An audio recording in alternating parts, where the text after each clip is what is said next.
Before we get started, there will be some spoilers for the 1000-Year Blood War arc of Bleach in the video to come. During the late stages of the Arrancar arc, it's all too easy to forget about the battle raging in Hueco Mundo.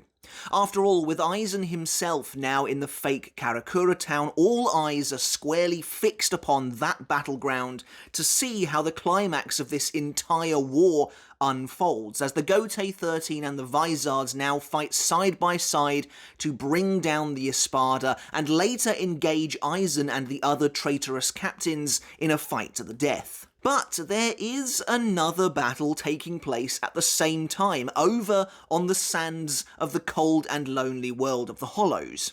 Hueco Mundo and Aizen's Palace of Las Noches are being guarded by Ulquiorra and Yammy, the first two Espada we ever met. Back in the day, I remember thinking that Kubo had somehow completely forgotten about Yammy.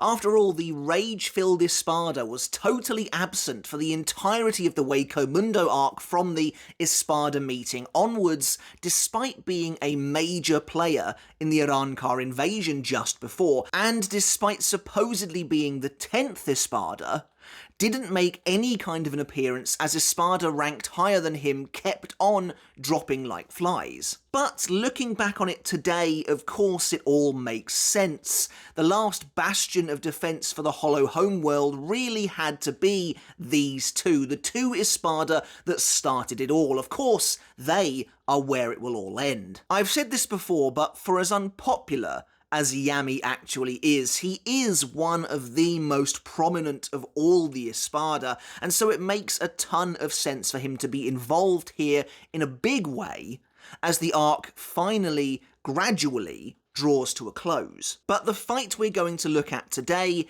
is undeniably an odd one. It is the very final battle to take place in Hueco Mundo during the Arrancar arc, and yet something about it feels off. Yammy's reveal that he is in fact the Zero Espada rubbed a lot of readers the wrong way, and it doesn't help that he never lives up to that title. Sure, there are elements of Yammy, if we're trying to be fair here, that seem impressive on paper, and we'll touch on those as we move through the battle to come, but for the most part, this is a fight with zero stakes whatsoever. Maybe the most inconsequential battle of the entire arc, certainly of the fake Karakura Town sub-arc, and certainly of the Espada battles, which is weird when you consider Yammy is, again on paper, supposedly the strongest Espada, and the final hurdle for our heroes to overcome in Hueco Mundo, which has been the setting for an entire third and then some of the series' longest arc. But we are getting ahead of ourselves here. In today's Bleach battle analysis, we'll be taking a look at the last fight to take place in Hueco Mundo, at least until the 1000-Year Blood War arc, Ichigo, Kenpachi, and Byakuya versus the Zero Espada Yammy LLARGO. Is this battle worthy of the position it holds in the arc, or is it really as weird and as low stakes as I think it's going to be going in? How do each of the characters stack up against the Mammoth Espada? And really, when all was said and done, should this fight have been something else entirely? As Ichigo reckons with the events that just took place atop the dome, the winds of change can be felt at the start of this fight. With the battle against Ulquiorra now firmly behind us, we've truly reached the point of no return. So here we are, the final battle in Hueco Mundo, and one of the very last fights of the Arrancar arc itself. Bear in mind that at this point the top 4 Espada are now all dead, though I suppose Yammy is now the top dog of them all, to the chagrin of many readers. I'm not going to necessarily debate Yammy's position as the so-called strongest Espada in this video, though I do want to dedicate a video to that hot topic at some point in the future, and I have already produced a video discussing why I think Yammy's big twist simply doesn't work. But today we're going to look at everything the source material gives us from as objective a viewpoint as possible, as we always do in this series, to paint a full picture of this entire fight from start to finish. Admittedly, this fight finds itself in an awkward position within the narrative. Yammy is revealed to be the Zero Espada in chapter 354, moments after Ulquiorra's death. But we then immediately return in that very same chapter to the battle in the fake Karakura town and stay there for the next 25 chapters or so, which doesn't sound that long in the grand scheme of things, but when you're waiting for the chapters to come out week to week, half a year, probably slightly longer than that, is quite a gap to wait to return to a single fight. Meaning this fight gets left behind while the plot progresses significantly in the major battle happening elsewhere. And that's a big reason, I think, why this fight finds itself in such an odd place. Dealing with Yammy doesn't really progress the plot in any way because Aizen is the main driver of the plot at this point and he is nowhere to be seen. So dealing with Yammy then simply amounts to cleanup. The only plot point we need to cover in Wako Mundo right now is getting Ichigo from point A to point B, and Yammy really only exists as an obstacle to try and prevent that, albeit fairly poorly. But it's actually for this reason that I suspect Kubo made Yammy the Zero Espada. It needed to be at least somewhat believable that Wako Mundo remained locked down for as long as it did. If Yammy stayed the weakest of the bunch, then the Gotei 13 forces would have simply steamrolled him immediately, and they would have all returned to the fake Karakura town together. Perhaps it's for this reason alone that Yammy being the Zero Espada felt so wrong. It was a move made out of narrative necessity and didn't feel earned at all. And so we have Yammy now as this hulking behemoth. Really, the first time in the series we had seen a true group team up against a gigantic foe. Aion was massive, certainly, but I don't think he was quite on Yammy's level, but more importantly, the real distinction between the two is that Aion was a mindless creature, and like Hulia as well, who doesn't come in until a bit after Yammy's reveal, wasn't really an established character either. We didn't know it at the time, but this battle with Yammy would become a blueprint for the showdown against Gerard Valkyrie over 300 chapters into the future, where I think the battle against the Colossus was actually handled better on the whole. Of course, this fight is notorious among the community for essentially being unfinished, and that in itself feels like a great metaphor for how Kubo really felt about Yammy and his position.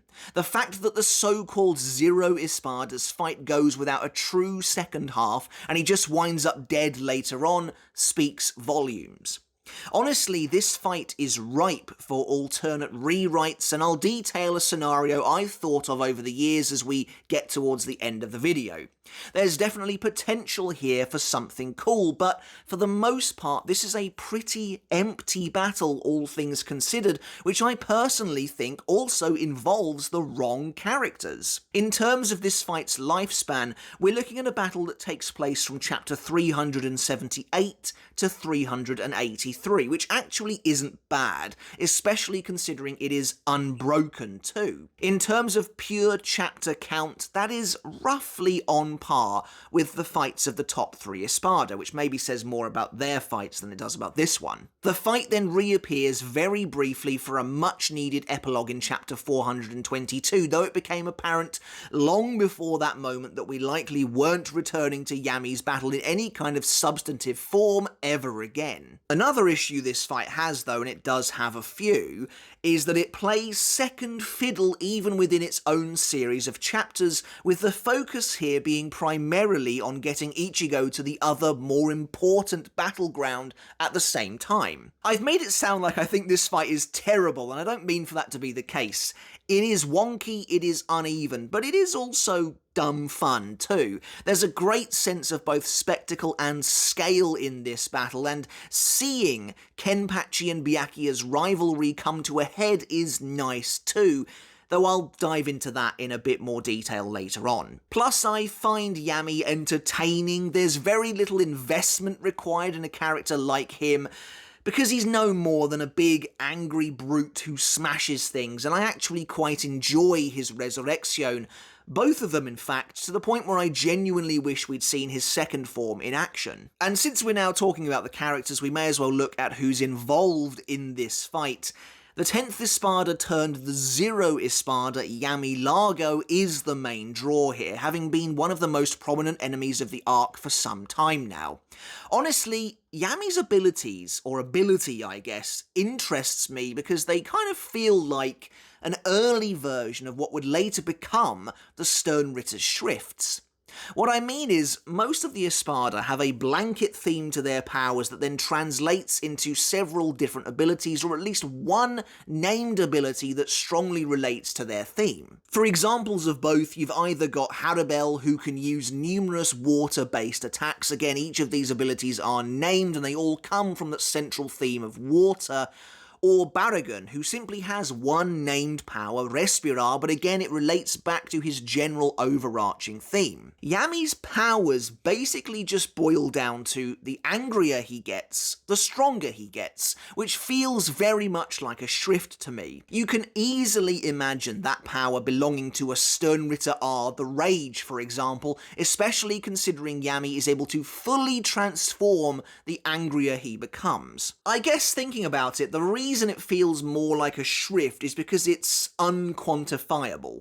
It's a little bit like Driscoll Bursey, for example. There are no rules or limits attached to his powers outside of the very simple fact that the more people he kills, the stronger he becomes. So that's perhaps the main crux of why this feels a little bit like an early Shrift to me. And then there's Ichigo, who is going through something of a turbulent time at this point in the story.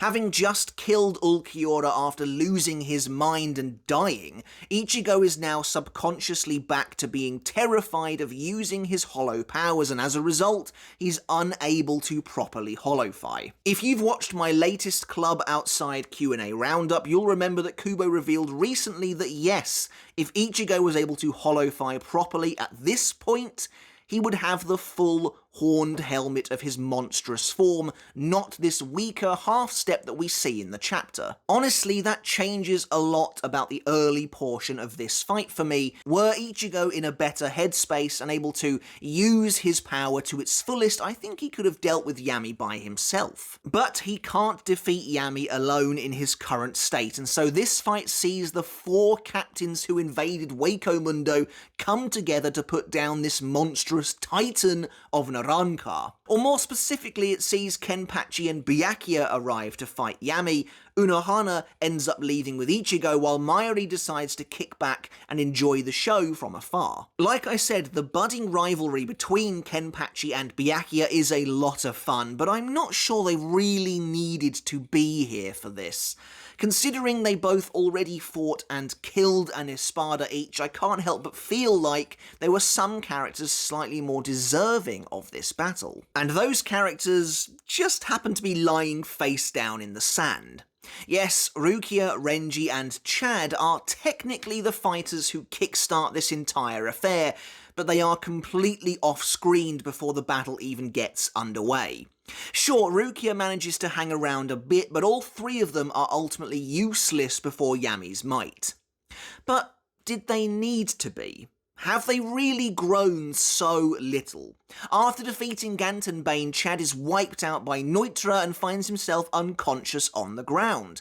Unohana heals him, only for him to take out a few members of the Exequious before, you guessed it, finding himself unconscious on the ground. It really is a sorry state of affairs, and also Byakuya and Kenpachi can enjoy another victory lap. You know what, considering we're talking about these guys now, let's move on to the pre-fight context, as that's where these 3 characters will be involved. Just before any of that, however, Yammy finally reappears in the story after a lengthy absence at the start of Ichigo's battle with Ulquiorra.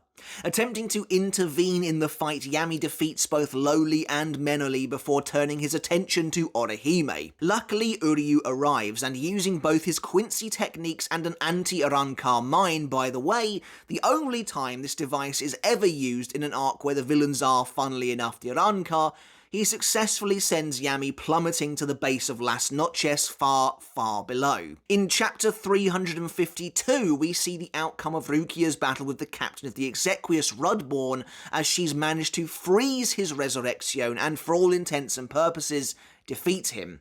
However, Yammy arrives in a blind rage, obliterating Rudborn with his gigantic hand before crashing down onto the ground in front of Rukia, Renji, and Chad. Firstly, I've always thought it was a little ridiculous that the light novels claimed that Rudborn survived.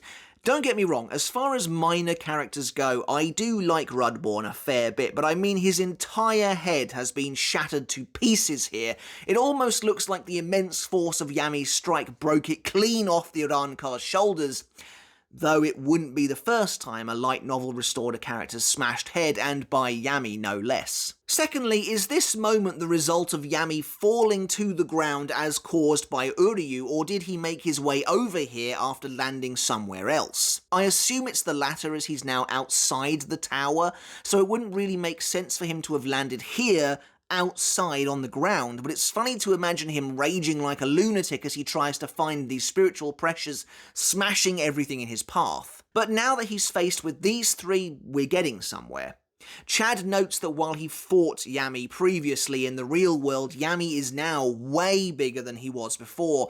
Our second hint as to Yammy's hidden ability to consume and conserve Ryoryoku by eating and sleeping, the first hint being when Ulquiorra ominously notes that Yammy has fully recovered. Yammy rages that he'll get revenge on Uryu, which is another thing that makes me wonder if he's only just landed. If he's been on the ground for a while now, why is he only now just bringing Uryu up? Either way, as Yammy bellows, he's now big enough that his yelling is capable of sending a wave of force towards Chad and Renji. When we return to this fight in chapter 354 after Ulquiorra's death, everyone suddenly senses the total disappearance of the fourth Espada's Reiatsu, including Yammy, who shows a rare amount of what I guess you could call compassion when he complains about Ulquiorra dying, stating that he had planned on going and helping him after killing Renji, Rukia, and Chad. As Yammy rages again, this time snarling about the fact that he won't be able to use all of his stored up spiritual pressure on these three,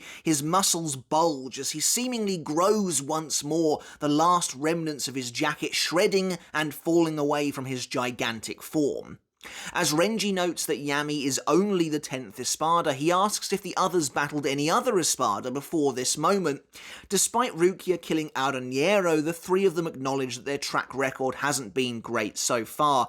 However, with Yammy being weaker than any of the enemies they've fought before, Renji is confident they can win. Seeing Renji's determination here, his conviction, his desire to go and help Ichigo, really makes me wish these three had been able to defeat Yammy themselves.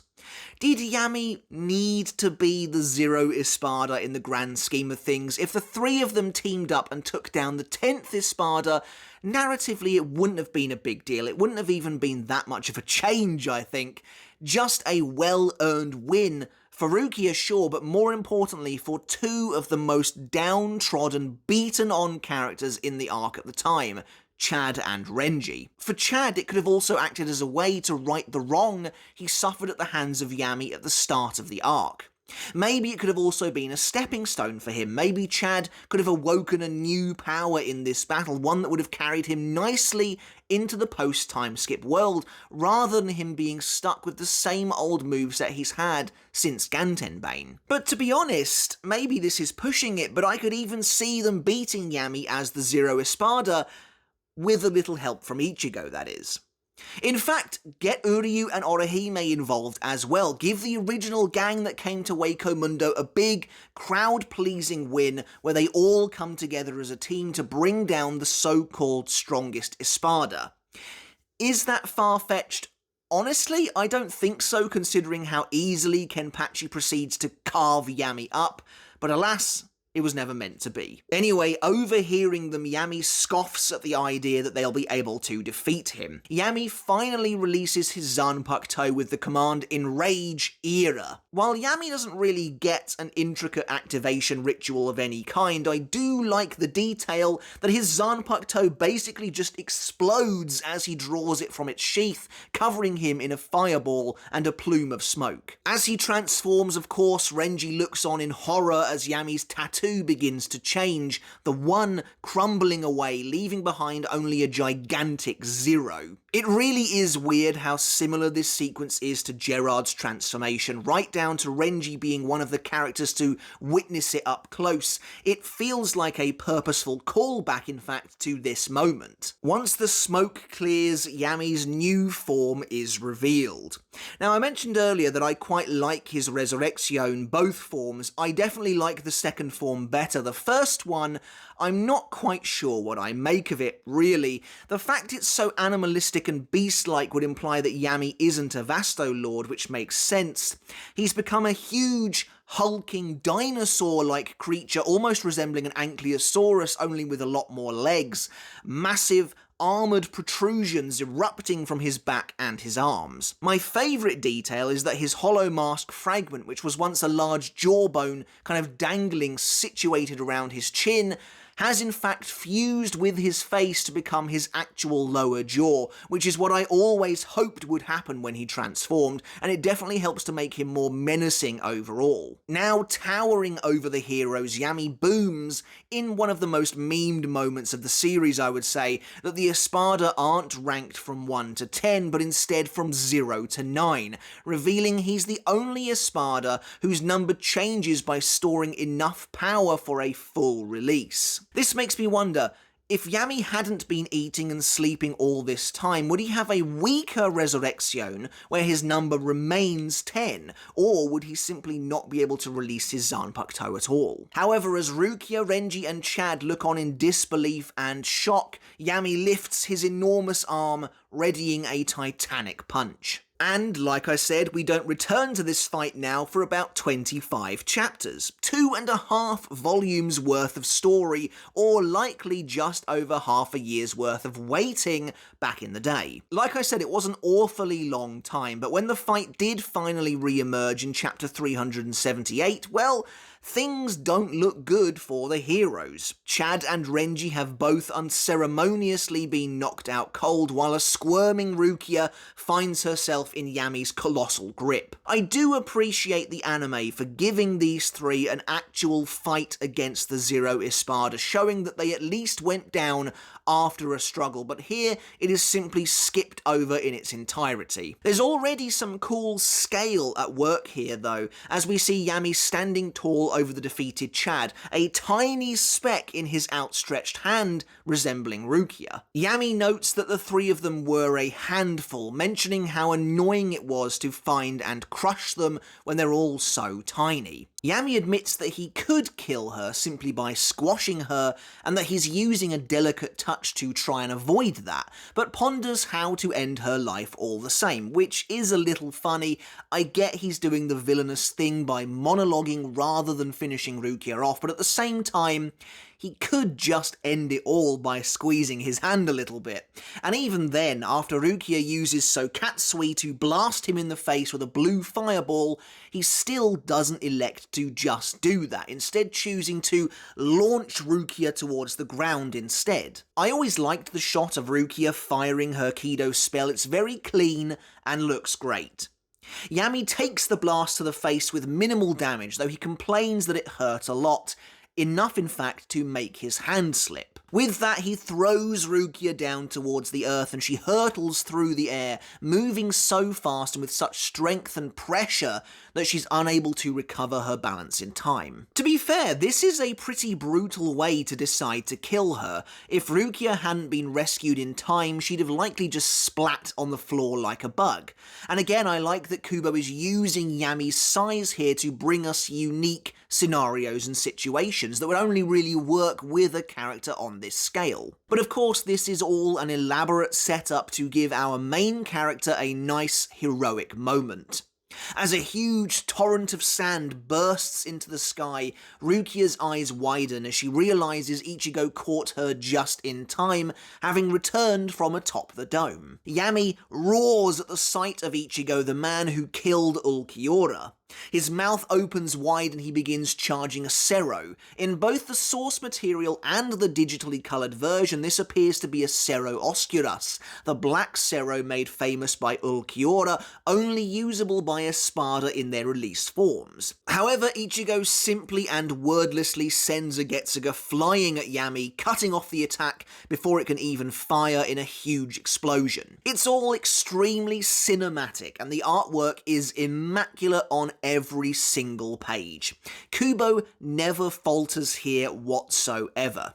Even with Yammy's mammoth size, Kubo manages to make it work, including some amazing shots from a variety of fun angles, such as this one of Ichigo casually slinging the Getsuga up at Yammy from the ground, the wave of energy smashing into Yammy's face as we look up at the action unfolding from below. It all looks terrific. As Yammy stumbles out of the smoke, coughing and spluttering, an injured Rukia asks Ichigo why he's alone and where Orihime is. Glancing back at her with somber eyes, Ichigo notes that Orihime's been rescued and she's safe with Uryu atop the dome. Suddenly, a massive fist that almost takes up the entire panel comes swinging into view like a gargantuan pendulum, Yammy attempting to swipe at Ichigo. Sweeping up Rukia, Ichigo gets them both out of there with incredible speed, the two of them reappearing on a small building some way away.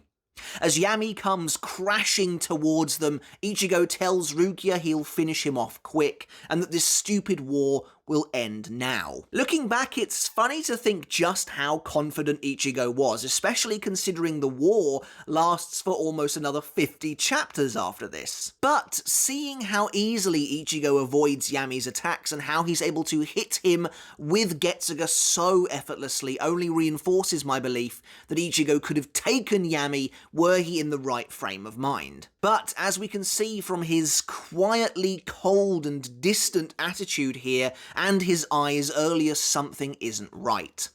Rukia herself notes that Ichigo's eyes weren't those of a victor, nor of someone about to take down their enemy. Unfortunately, there is little time for reflection as Yammy swings at Ichigo again, the boy appearing behind him in mid-air. Booming, Yammy manages to bring his arm back round to Ichigo, who blocks his attack with his blade. As Yammy tells him to stop running, Ichigo reveals that he wasn't moving around so much to escape Yammy, but rather to lure him away from everyone else.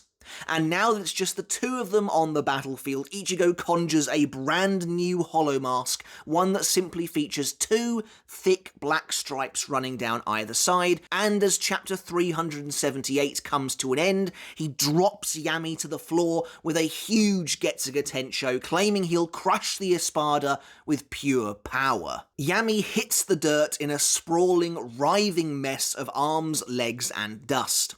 As Ichigo discards his mask, Rukia looks on from afar, noting the different design and how distinct it is from Ichigo's previous masks. We know, of course, as Ichigo wonders why his hollowification felt different this time, that he has become subconsciously afraid of using it once again, afraid of letting his true power out, lest it consume him like it did against Ulquiorra. With his hollow mask feeling too heavy to use, Ichigo fears his true nature once again, and is withholding his power. Suddenly, Yammy rears his head once more, launching himself upwards, his enormous maw agape as he tries to clamp down on Ichigo with his mouth, appearing behind the boy and slamming into the platform he was standing on, Ichigo darting out of the way in the nick of time as Yammy crunches down on the stone and the rock, spitting it from his mouth. Visually, this is another really awesome scene, and it shows just how monstrous and animalistic Yammy is. I love how Kubo uses size here again as well, with Yammy spitting the rocks from his mouth as though they were just tiny crumbs, but when they sail downwards and hit the ground, you realise he is spitting out massive slabs of stone. Annoyed at Ichigo, Yammy reveals Ichigo's Getsuga cut him on the neck, blood spurting from the wound. However, Ichigo is horrified to realise all his attack did was nick the Espada, to which Yammy smirks, reminding Ichigo that as the Zero Espada, he is the strongest of them all, far stronger than the others he's fought so far. This is an odd moment in retrospect, knowing what we do now, Kubo uses this moment to hype up Yammy, but we know Ichigo is barely using any of his power. Back when we thought this was his actual hollow mask, then sure, I can understand it a bit better, but now that we know it is only a half measure at best, it definitely makes this moment feel weirder. Yammy roars that Grimmjow, Neutra, and even Ulquiorra are all trash next to him as he punches a huge Bala Blast towards Ichigo, the shockwave of energy sending Ichigo soaring backwards through the sky. And here we have another moment where Yammy does seem somewhat impressive.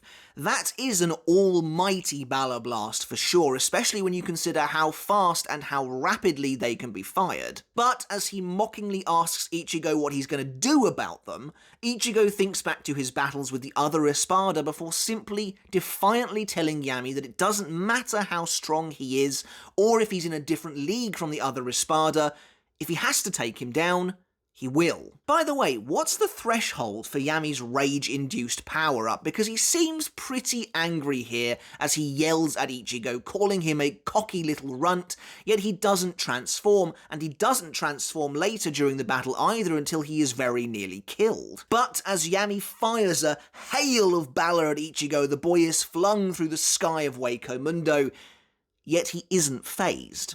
Instead, he quietly ponders the difference between someone like Orihime, who is able to feel compassion even for her enemies as he thinks back to the way she looked when Ulquiorra passed away, and someone like Yammy, who is just straight up a nasty piece of work, happily insulting his deceased comrades. Deciding to take action, Ichigo simply splits the final Bala in two with a wave of his sword, another indication that he could probably defeat Yammy if he was emotionally and mentally stable right now, as he tells the Espada that while he doesn't regret killing his friends, listening to Yammy talking trash about them doesn't feel right either. It was always funny to me that Ichigo talks about killing Yammy's friends here when he only actually killed Ulquiorra, and even then he didn't really mean to.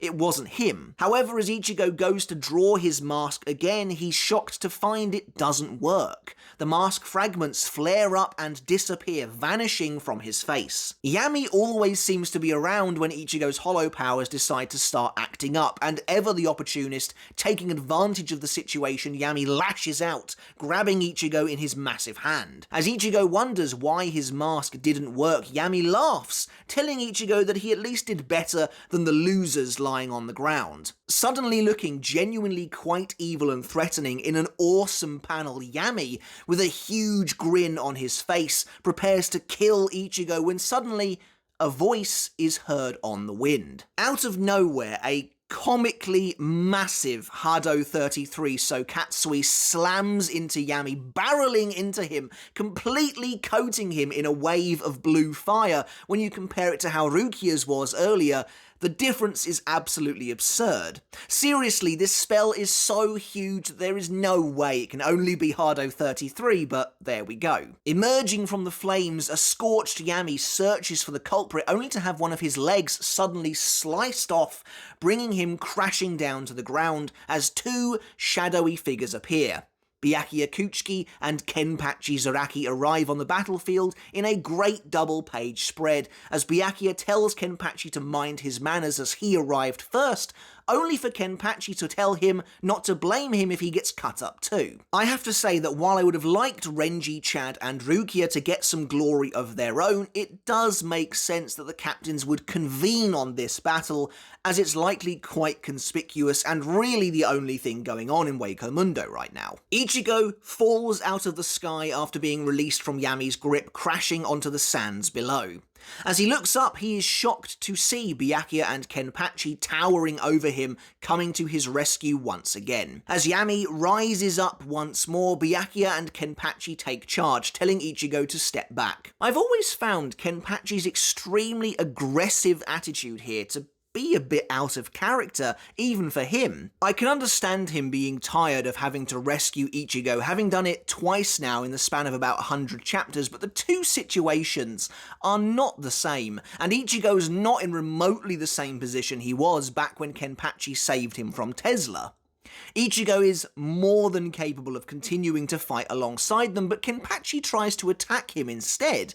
Now, this first part is fine. I buy him swinging at Ichigo to get him to move, but I don't really buy Kenpachi then trying to actually follow it up in a serious manner, disregarding the obvious enemy right in front of him to instead attack Ichigo, who clearly doesn't want to fight. I know Kenpachi loves nothing more than a good battle, but what I liked about his character was I thought he always had more sense than he let on. Maybe he is disgusted by Ichigo currently, but after swatting him aside, he absolutely would then turn his attention to Yammy. But instead, here, he blindly goes after Ichigo for no real reason and pays for it. He runs head first into Yammy's fist, the massive Espada sending the captain rocketing into a nearby tower. For a moment, let's dive into the nitty-gritty of the panelling here, because things get kind of weird in regards to the angles. We know that when Yammy gets back up on his feet, he's behind Ichigo. Kenpachi then tries to attack Ichigo from the front, which should mean he is flying towards Yammy. Yammy then smacks him into a tower. Okay, so far so good. Except later we see that Yammy has actually smacked Kenpachi behind him somehow, meaning based on the direction of Yammy's hand, which is like this from Kenpachi's perspective, he would have to move his arm up and backwards while somehow sending Kenpachi flying in a straight line. So Kenpachi is coming towards Yammy, yet by running into his fist, Kenpachi somehow ends up behind the Espada. I guess it's possible that Yammy catches Kenpachi on his already moving fist and then flings him behind him.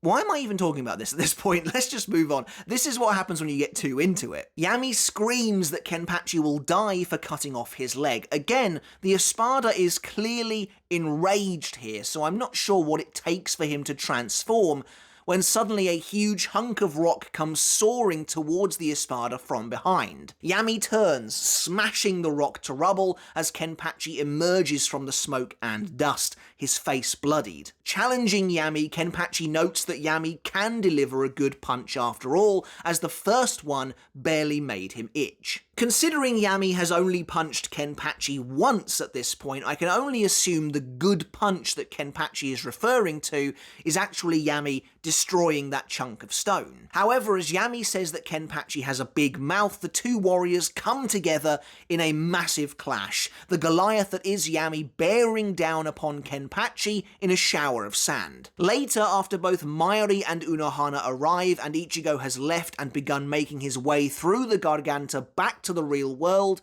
we return to Yammy's battle with Kenpachi. Driving his massive fist into the sand, Yammy repeatedly punches the ground where Kenpachi is, hoping to splatter the captain. In a nice visual, however, when his fist is buried in the sand, suddenly, two of Yammy's fingers go flying into the air from among the dunes, Yammy recoiling in horror, clutching at his wrist.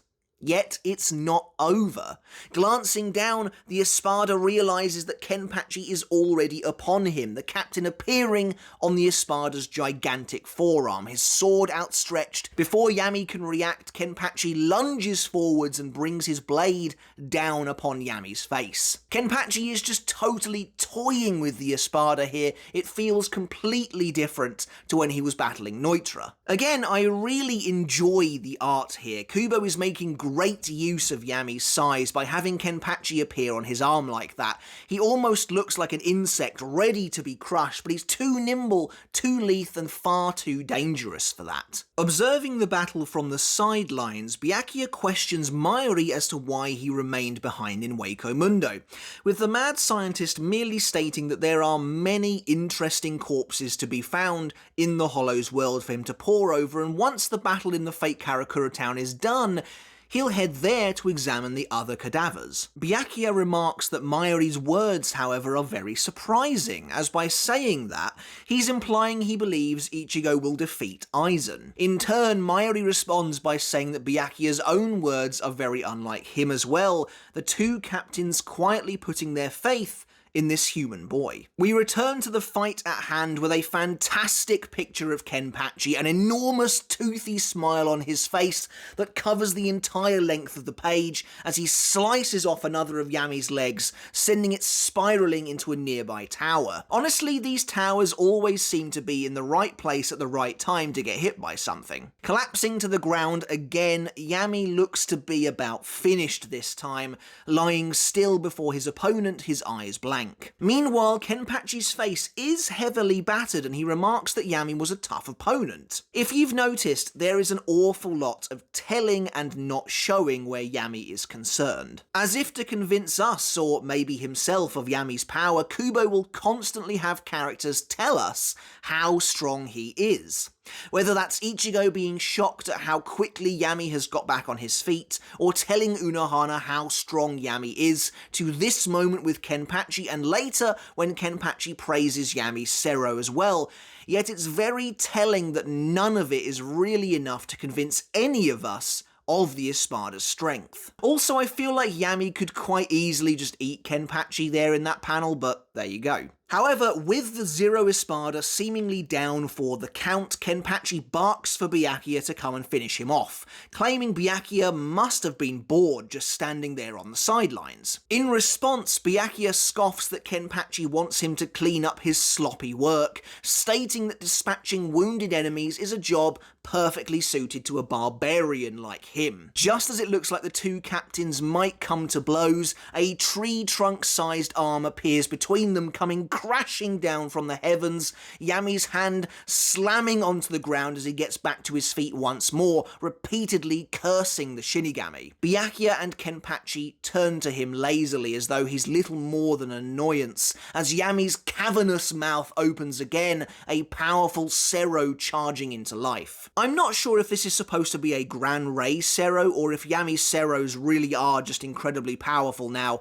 Honestly, it doesn't look like a Gran Rey Zero, but we do see a trail of blood coming from between his teeth that could have been mixed into the blast. However, since it doesn't have the Gran Rey Zero's trademarked jagged spiral effect upon charging, I think it really is just an immense Zero. And again, it is quite impressive to behold. Not only does Kubo dedicate a full page to the Zero's actual firing, but it also encompasses half of the following page as well. Yammy's Zero is an unbelievable laser beam, several rings of energy appearing around the end as if to emphasize the amplified power emanating from it. And, well, Kenpachi just kind of runs alongside it. Despite the clear strength on display, the captains are simply running rings around Yammy as though he's barely even there. And so we come to probably the biggest issue with this battle, and one I highlighted much earlier in the video. There are no stakes here whatsoever. The fight feels totally inconsequential, to the point where Yammy may as well not even be involved. Despite being the supposed Zero Espada, I would argue an Espada has never looked less effective. At least Samari caused Byakuya to injure himself twice and took over Rukia's body to the point where she took out her Nataro. That's at least something. Yammy is achieving basically nothing here apart from defeating fodder enemies who, let's face it, lose to literally everyone in this arc anyway outside of Rukia. Honestly, what's even going on here? That Zero was genuinely impressive, but apparently the captains had zero issue avoiding it, only paying lip service to Yammy's apparent strength once again, while it barely phases them. Instead, both Byakuya and Kenpachi turn their attention to each other, opting to completely ignore Yammy even as he bears down upon them. As Byakuya insults Kenpachi's powers of analysis, Kenpachi rebukes him, saying that maybe finishing off Yammy was too big a job for him after all. Caving in to Kenpachi's taunts, Byakuya activates Bankai, and the two prepare to face off with each other, with Byakuya coldly telling Kenpachi to see for himself if the job was too big. Laughing, Kenpachi says that he always wanted to fight Byakuya, and they prepare to clash, when suddenly Yammy re-emerges, his colossal bulk appearing in the background of the battle, his massive face coming into view as he prepares to intercept them both. Twisting in midair, Byakuya and Kenpachi simply tell Yammy in unison that he's in their way. And with that, they both turn their attacks upon the Espada instead, Byakuya driving the full force of his bankai into Yammy's face as Kenpachi carves out a huge chunk of Yammy's neck with his sword, both attacks landing true in a devastating but fantastic double-page event to end chapter 382. And honestly, this would have been an excellent way to end the fight. Sure, Yammy would never have lived up to the potential of his station, but regardless, it was a satisfying and bloody way to call it a day. But again, Kubo needed a distraction, a long-term distraction for Byakuya and Kenpachi, or else they might arrive in the fake Karakura town with Mayuri way too early. And so, rather than neatly end the fight right there, things have to continue. As Yammy goes flying backwards from the force of the captain's combined strike, it almost looks like his head has been taken clean off. Byakuya and Kenpachi ready themselves to fight each other again, when suddenly Yammy reappears once more, sitting upright behind them. Except this time, well, things aren't looking too good for the Espada. After the captain's attack, we can see that Kenpachi's slash went some way to nearly decapitating the Espada, Yammy's head having almost been cleaved totally off, a huge gaping hole in both his lower jaw and his neck, while his face has been completely ruined by Byakuya's petal blades. Having seemingly gone almost totally mad, Yammy stammers, laughing away to himself, telling the captains that they tick him off. And suddenly, Yammy begins to change. His multitude of legs are all pulled back inside his body, and his bulbous form begins to bubble and ripple, the Espada throwing his arms up into the air as he screams at the two captains, both Kenpachi and Byakuya leaping backwards to avoid the massive crash of energy and sand. His earth-shattering form rising up, Yammy has taken on a completely new appearance, looming over the two captains even larger than he was before, though still nowhere near the scale that Gerard Valkyrie would later reach. In this form, Yammy no longer looks like a dinosaur. Instead, his resurrection takes the shape of a gigantic ape, his enormous arms now resting on his upturned hands, his legs comparatively stumpy next to them. His immense muscle has now been converted into pure bulk. The top half of his body is absolutely massive, the many protrusions he once had now replaced by two gigantic horns and a ridge of black spinal spikes. His face has taken on a craggy, almost mountainous look, becoming even more bestial with huge crushing teeth and a multitude of curved horns sprouting from all angles of his head. I'll be honest with you, like I said earlier, I actually prefer this form's look. It's way more cohesive, I think, and comes together a lot better and a lot neater than his previous release, with a much clearer through line running for its theming. I wonder if Kubo felt the same way, which is why he completely changed Yammy's look altogether. This form is a bit weird, as no explanation has ever really been given for it outside of anger is my power. It doesn't necessarily appear to be a segunda etapa, though I wonder really what the parameters of that are. What makes Ulquiorra's form a second stage release and not Yammy's? I guess the difference could be that Ulquiorra's segunda etapa really is tapping into much more of his original hollow power, whereas maybe Yammy's is just a change in appearance, though that wouldn't really make any sense. And also, it's weird to think about that as well, when you consider that an Espada's or an Arrancar's resurrection is supposed to be them unlocking their original hollow power, then why does Yammy's take two totally different appearances? His first resurrection would have been implying that that was close to what he used to look like as an Adjukas, But then his second form looks totally different, so which one is it? Which one is closer to his actual power? And I also wonder, would Yammy be able to transform into something wholly unique a third time, a fourth time, and so on and so forth were he to keep getting angrier? Yammy tells the captains that he's never been this angry before, implying he's never transformed into this version of himself before, and as he towers over them, he encourages them to enrage him further, as he'll make sure their deaths are that much more embarrassing. As Yammy urges them on, Byakuya and Kenpachi stare him down, ready to continue the fight. Meanwhile, Mayuri looks on from his vantage point, telling the two of them to hurry up and end the battle, for if Yammy gets any larger, it will make dissecting him a real pain. And after this, the fight transitions into its second half, where we get an excellent and in-depth battle featuring the two captains and Yammy's new form. Wait, where'd the rest of the battle go? Yes, that's right, in one of the most controversial missing moments from the Arrancar arc, the entire remainder of this battle takes place off-screen. To be honest, the writing was on the wall by the time Aizen reached Karakura Town, but still, we don't return to this scenario now until chapter 422, when Kenpachi and Byakuya return to the Soul Society, emerging from a Garganta seriously injured. The two of them are beaten up and bloody from head to toe, with one of the officers greeting them, even remarking on how hurt they actually are. And yet, when asked about the battle, Kenpachi simply said it was a total bore, as if having to actually try and remember that he was fighting Yammy at some point. So, in my opinion, something about this doesn't quite add up, and I think it's fairly obvious what's actually happened here, and Kubo just wants us to infer it for ourselves. Based on where Kubo was taking their interaction before Yammy tried to butt in, I think it's very likely